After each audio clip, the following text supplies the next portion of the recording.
It is my honor and pleasure to introduce two women that I care deeply about. Off the record, they love really bad TV, junk food, and care about their dogs deeply. They are also the godmothers of my son. On the record, Cindy McCain is the executive director of the World Food Program, dealing with a crisis that is 343 million people hungry every day. She just had a $4 billion budget cut and had to lay off 6,000 people. The need is intense. We are at a 2017 budget with 3 times the need. Today, she'll get into how important food security is, what's happening in the world, and how we can make a difference in this room. Interviewing her today is Kelly O'Donnell, award-winning journalist who has served in many crises, the halls of the White House, interviewed Senator McCain early on and throughout his career, and is a longtime friend of both the family and the Institute. Ladies. Thank you, Megan. Hello, everyone. Good to see you. I'm particularly excited about our conversation because there are both important policy and public service things to talk about, and a few fun things for us to talk about as well. Let's start, though. We are under the banner of a cause greater than. And so much of the conversation here is about that vision, the principles behind it, and the courage it takes to do it. Do you feel we are in a moment where it is harder for that ideal to break through, given all of the mood of the country and the world and the conflicts that are around us? Is it harder today to support a cause greater than oneself? I think, first of all, thank you for being here. I'm very grateful. And it is different from last year. Anyway, I think it's yes, to answer the direct question, I think yes, it is more difficult to do that. But it's not without people wanting to do it. Right. I truly believe in the great spirit of Americans, because we are the ones that give. We're there. We're the first ones on the ground. We're always on the edge of making sure that we can make it better and do it better, make it better, fix whatever it is, save whoever it is. But it's becoming difficult. It's right now. Megan mentioned we took a $4 billion cut in funding.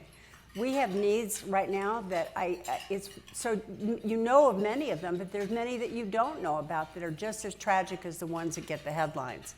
So with that, it's been very difficult for us at World Food Program to prioritize, because everything's a priority. Yes. And starving people are a priority.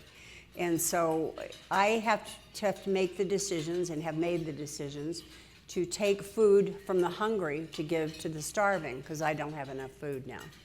And so this has been a rough couple of years, because the world's on fire.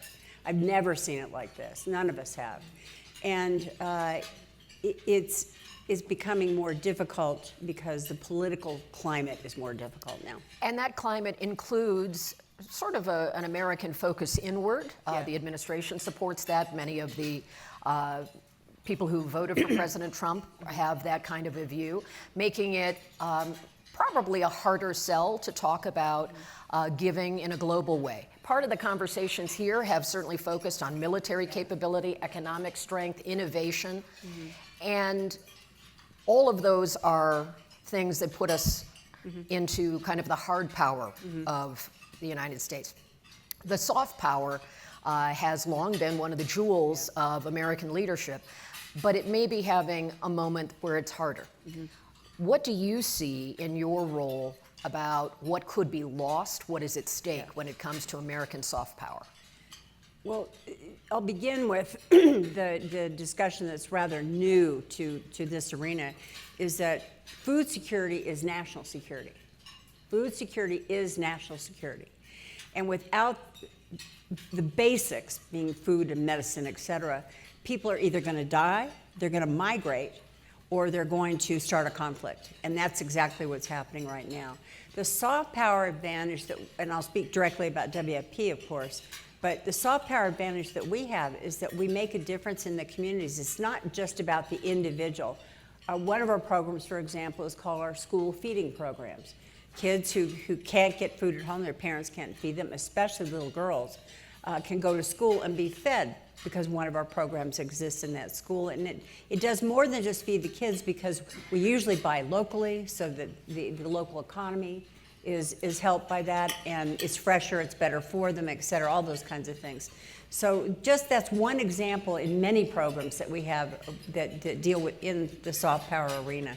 And this one's very successful and very necessary too. And what have you seen when you have been in places deploying resources where some of them bear the American flag, or people associate you with the United States? Mm-hmm. Certainly all the other global partners. But what do you see about the influence that can generate? Well, I've seen the look on people's faces when they see, when we open our trucks or begin to offload the bags with the American flag on the front of it. I mean, that gives not just food, it gives hope. It gives help and hope. And hope is a large part of even surviving the circumstances that most of the people that I work with and work for, there are beneficiaries in this particular way. The United States of America is successful. It's generous. It's kind. So when they see the U.S. flag, or they see us coming in one way or another, they really believe, and rightly so, that they're going to be okay. That's a huge soft power advantage, believe me, because I've seen it work. But it's also something now we're not going to have because of the cuts. And as you know, USAID was cut out completely now. That's a large part of what's very important. And from your experience, what does that disruption potentially mean? If aid were restarted in a matter of a few years, is that enough to fix the problem? Or is once an interruption like this takes place and some of that soft power is diminished, is it harder to get it restarted? What is your sense of? I think it's going to be really hard, primarily because the Chinese are moving in. If we're not there, there's a vacuum. Meaning the agencies, there's a huge vacuum. And Chinese, the Russians, you name it, the bad guys are all over the place, especially in Africa. And so that's what happens. And they're ready and willing to fill the void. And when you talk about food security being national security, I'm pretty sure you don't just mean in the countries in which you're deploying these resources. No. You're talking about the United States security. I am talking about the United States. And expand on that a little. Well, in areas of the world that are extraordinarily complicated, food security is directly tied to national security for this reason: migration, conflict, disease, control. All of those things complicate national security, and it will complicate it for us because we usually get dragged into it or are already there.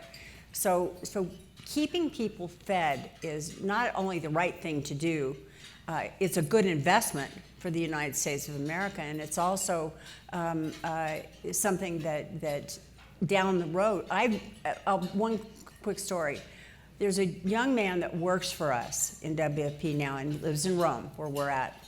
And he came to me one day, just out of the blue. He walked in my office and he said, "I have to tell you something." And I said, "Of course. Can I help you? What is it?"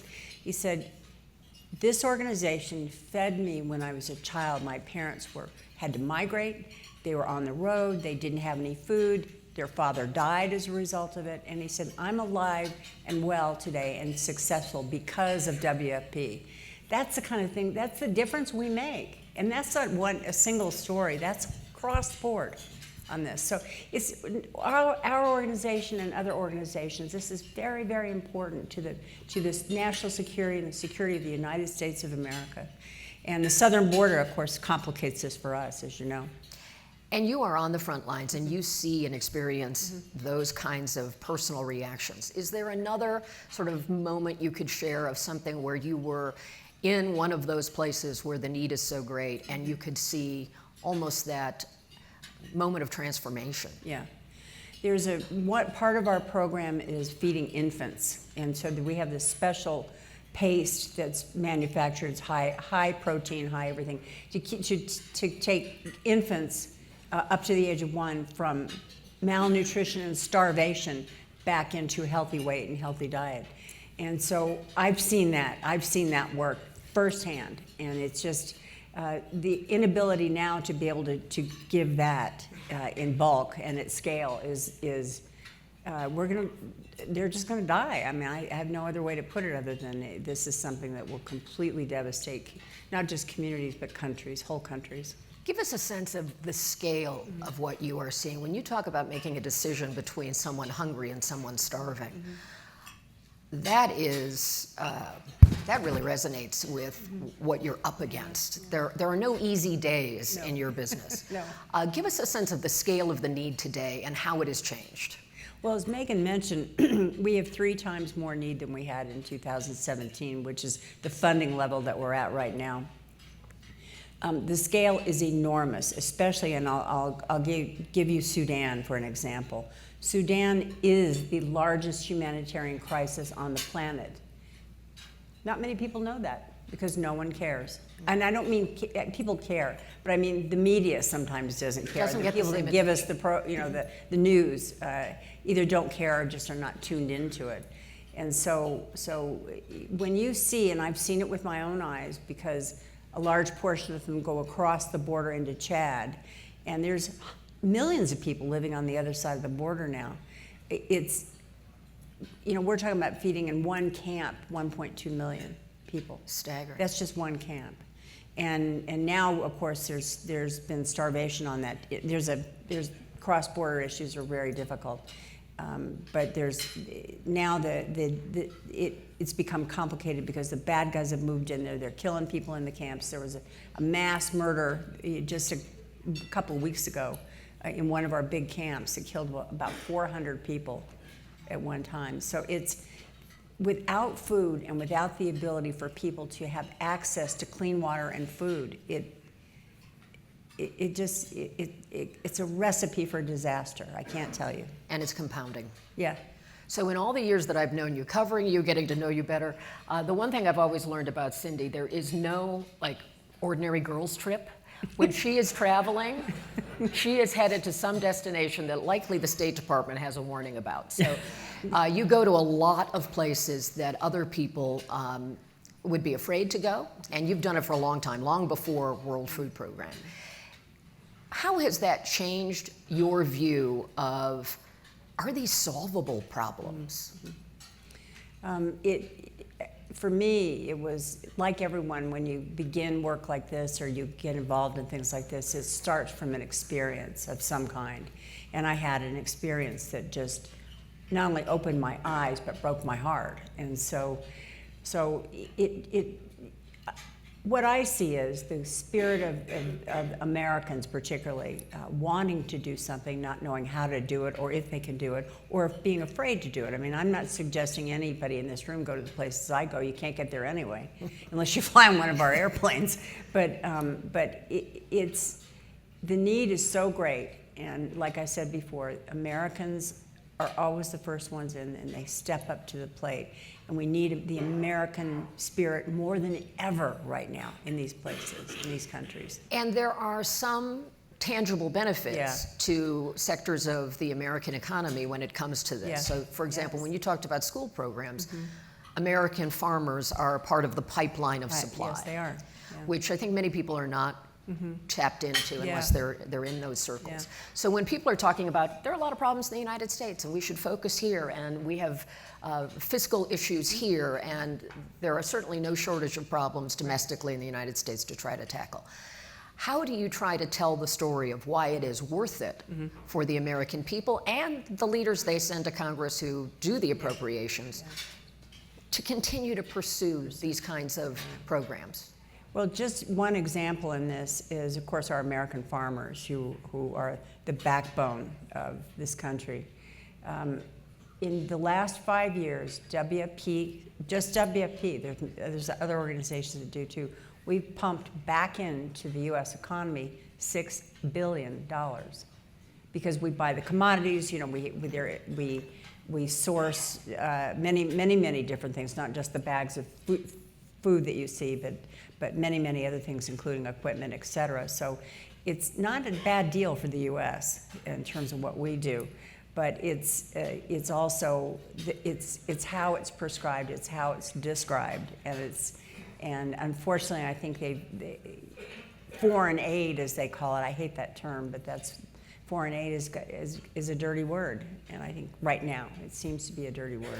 And many institutions. because Americans want to help. They want to help. They really do. They want to help. Yeah. But part of the question has come, a lot of distrust in institutions, questions about the integrity and effectiveness of institutions Right. of many kinds. Yeah. How do you deal with that issue where people say, we want to make certain there's accountability, we want to make certain that, especially on the scale of World Food Program, Right, one of right. the largest the largest humanitarian We are. organization in the world. So how do you defend the institution or push the institution to be accountable?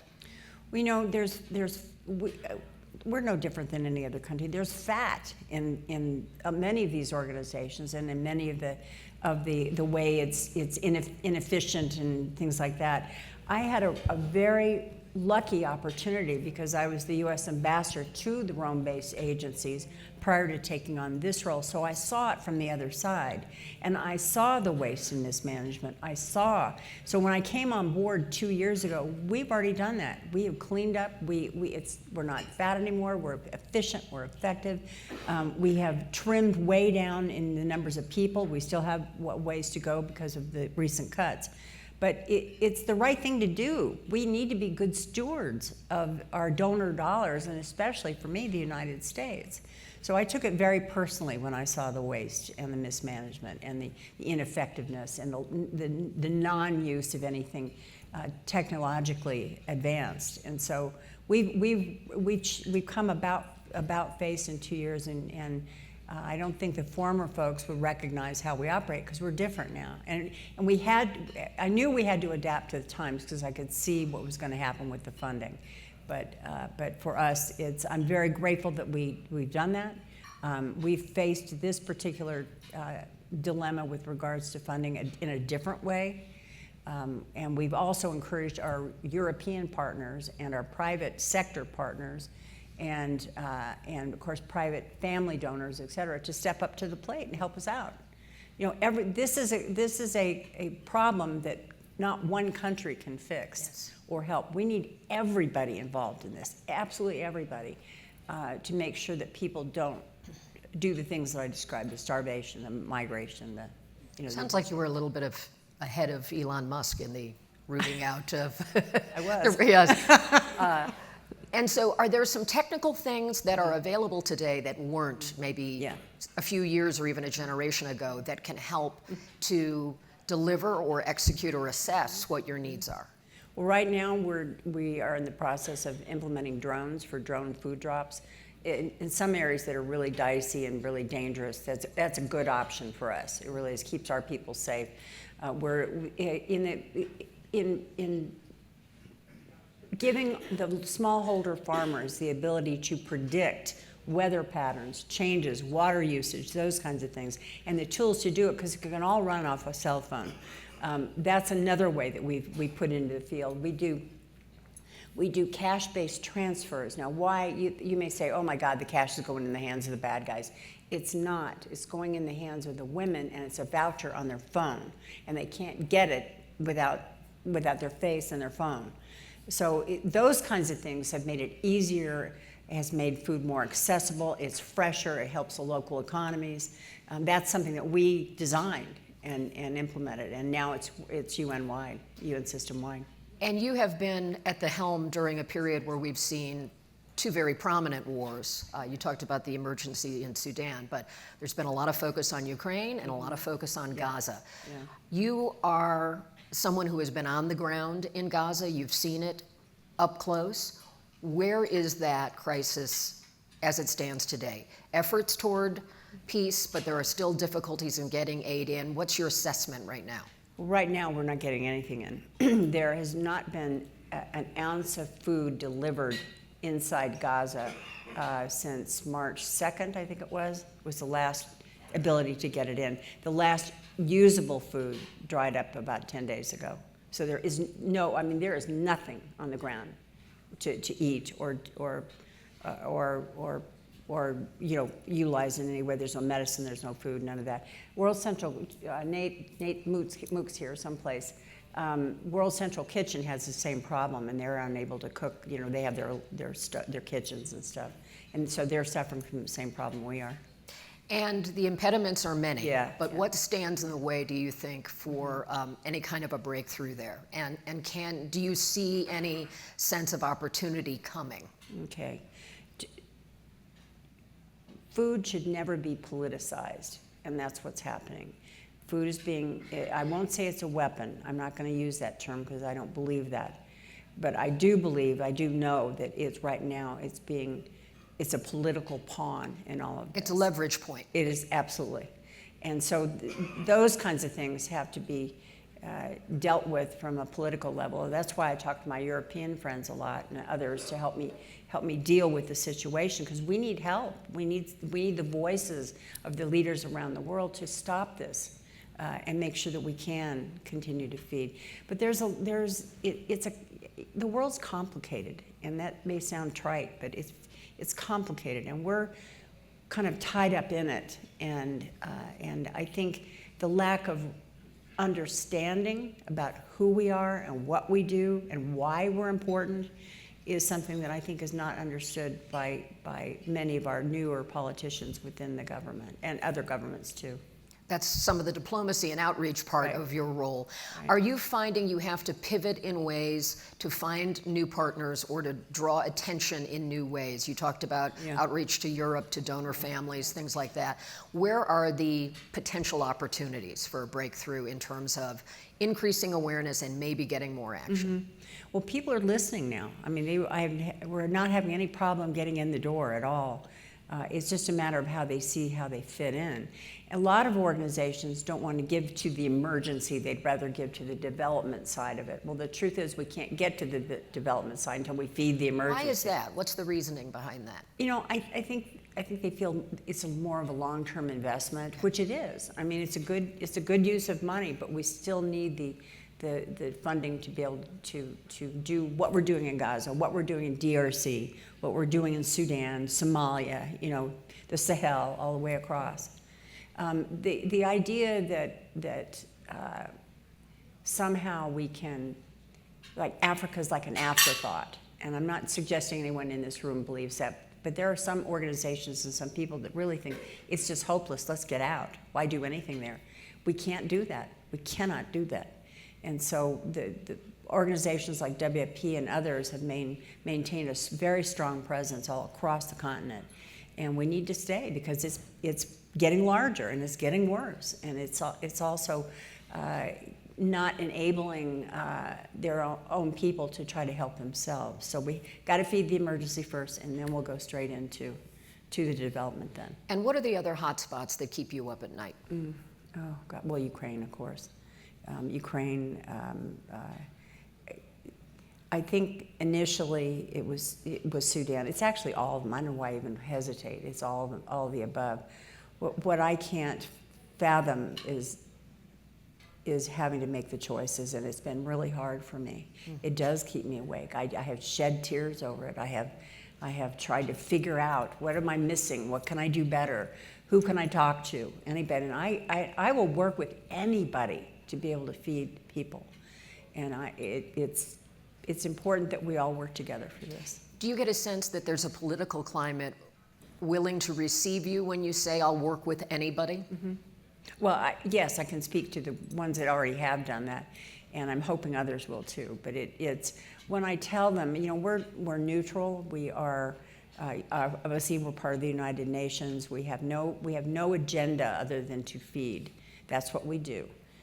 So there's no politics involved in what we do, and in fact we can't even really talk about politics in the confines of the UN. It's all around you, but it is not yeah. what you deal in. Yeah. Because you're based in Rome, you've had a chance to get to know someone who was one of your neighbors in Pope Francis. And obviously a conclave is soon to begin, and there will be a new leader of the Catholic Church. But is there anything you can just share about what it was like to experience his presence and his concerns about the work that you do? What a glorious man he was. I had the opportunity to sit and talk with him twice. And the first time, it was the formal invitation. I was a new agency head. The second time, we got a call and said, it was from the Vatican, and they said the Pope would like to see Executive Director Cindy McCain. And I hear this, I go, oh my God, I feel like I'm going to the principal's office. I'm in trouble. What have I done? I'm reading things at night. Where did I blow this from? What have I done? And this man who, led the world in kindness and love and caring was worried about me. He brought me in to ask me how I was. Wow. And I walked out of there. I was not a Catholic before, but I'm going in now.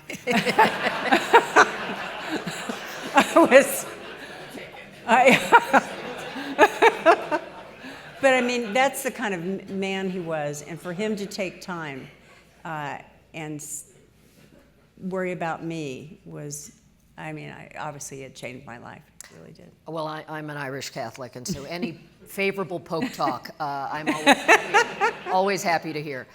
One of the things that in our coming together here, too, we've had a chance to see some of the plans for the McCain Library, which is exciting, from early conversations about what it might someday be to actually seeing drawings and plans, and there's real work. What is your hope for what that will be and how it will extend in generations? So many of us in this room had the chance to get to know, or in my case, cover Senator McCain. And there will be a time when there are fewer and fewer of us, and the legacy has a chance to influence future generations. What is your hope for what it can be? Well, I hope it does just that. I hope it reminds, this is not a place to memorialize John McCain. This is a place to celebrate not only his visions and the things he stood for and how he learned his lessons during the course of his life. And those are the kind of things, certainly to our younger folks, our younger people, but also to the future politicians and people that are around the world that come in. John McCain was a very unique individual, and everyone knows that, obviously. It's kind of an understatement. But his vision and his love for this country and his not just his vision, but his ability to see things, maybe make a mistake or two, admit he made the mistake, and go back around. Those qualities and a lot of the moral compass issues are not happening right now. And I think I'm hoping that this will help get the world back on track. And when the Institute honors people for courage or inspirational leadership or lifts people up, if you work backwards from the point when they receive these honors and they're held up here, are there lessons that people can take to become more courageous, willing to serve a cause larger than self, who may never win the awards but can see a pathway? So if you work backwards, what have you learned about what it takes to embody those qualities? Well, I think in this particular level, certainly at the library level, if it can inspire anybody, any child, any adult, anybody, to just get involved, be better, do something, that would make a difference to your fellow man. That's really what John stood for, was just doing the right thing, making the right decisions, admitting when you have mistakes, and learn from your mistakes. He was good at that. I was there for a lot of those moments where a question would fist fight on the floor, and then he comes off, yes, they're all happy. Exactly. And we are going to open it up for sharing this more broadly. So I know you probably have had questions you want to ask, and we're going to invite you into the conversation here on all subjects. Certainly, I've learned a lot in hearing some of these difficult decisions you have to make in this role and what's at stake. And certainly, many people might wonder if they believe that there is a greater need and that in the name of the American people, they'd like to see more done. What is your sort of call to action for typical citizens, for lawmakers who are in this room of both parties? What step would be most helpful in your assessment right now? I think, in my opinion, would be to first of all pay attention and find out what's going on in your neighborhood, in your community, in your state, et cetera. And for the United States of America, I'll use Haiti as that example. Haiti's forgotten. A neighbor. And a neighbor, yeah. So I hope that people would consider that, and also I think I think those paths, and those of us in this room are of advanced age, that can be better mentors to our younger folks for this reason is very, very important. One of the things I hear, since I'm in the news business, a lot of times when I'm encountering people who are not in the news business, I hear frequently, I can't watch right now, I can't read, it's too much, whatever it might be. The world is a complicated, difficult place, wherever you are politically. And people want a break. Yeah. I get that. I do too, I get it. And at the same time, if people disengage too much, then it has a real impact too. So how do you suggest people handle the balance? Because if there's anyone who has to weigh keeping yourself sane and going and happy while you're doing work that is emotionally draining, how do you find that balance, and what would you say to people who want to take a little bit of break from a difficult world? It's fair enough to take a break. I do that. I'm here. This is a great place to take a break. But more importantly, remember, if we don't do it, either nobody will do it or the bad guys will do it. And we're better than that. And I know that folks in the United States believe in the good faith of other people, and they believe in humanity. And a lot of other places don't. So I would hope that if nothing more comes out of this organization here today or anything else, that you would take away the understanding that it is necessary to participate and be a part of this, and not sit back. You don't have to read it every day. I kind of have a day where I take my cell phone and throw it because I don't want to know what's on it. But we have to be involved. We have to stay involved. We have to be a part of this, and we have to be good stewards of democracy and freedom and all the things that we stand for. And we can't do it if people are hungry. It simply won't happen. So we'll start with the basics, and that's food. Very good. Well, let's open it up. Let's get you involved. Who's got a question? Yes. The mics are coming around. Thank you is this on? Thank you, Ambassador McCain, for your amazing work and for speaking up for the victims of famine around the world and identifying cases where food is being weaponized. I wanted to ask your view on the broader political moment that we're in, and especially since you're based out of Italy, as someone who is very proud to be an American, but originally came from the UK. Europeans look at what's happening in America and see it betraying its leadership in the world, its values, and even more than that, breaking a fundamental trust with allies. It's a very scary moment for much of the world to see the disturbance that is happening here in America. And I sometimes worry that people here don't fully appreciate quite how much that sense of trust has been betrayed. My question to you, as the representative of the magnificent McCain family, is I always ask myself in every challenge, because I love your family and I respected your husband so much, what would John McCain do? Would he be speaking out? Would he be more vocal on the Senate floor? And how can his colleagues find that same profile and courage that he so represented to help people understand that what is going on right now is not American at all? Thank you. Well, thank you for the question. I know one thing: he'd be fighting like hell. He would be once again doing what he always did and bringing people together and making them understand what's at stake with what's happening. And it's not just in my area, but world. You know, as you said, the people in Europe are really scared, and they see what's happening, and they know this isn't who we are. I had this very discussion literally 2 weeks ago with the